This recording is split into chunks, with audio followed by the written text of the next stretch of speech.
Malapit na palang eleksyon sa barangay. Marami na naman tayo makakasalubong na tao na bigla ka na lang ngingitian kapag nakita ka sa daanan. Yung suplado at hindi mo malapitan yung may problema ka. Tapos ngayon, sila na yung unang maglalambing sa'yo at babatiin ka. Wow! Plastic ang ugali. Oh no! Tatakbo ka ulit ng pagkakapitan at konsehal ng barangay nyo. Wow! Tapos wala naman kayong magandang nagawang proyekto sa barangay nyo. Mahiya naman kayo. Tapos magtatanong kayo kung ilang buntante sa isang bahay.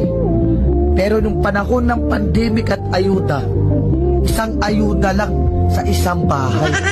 Tapos kung mamalasin ka pa, wala ka pang makukuha na ayuda kapag kalaban mo pa ang tagalista.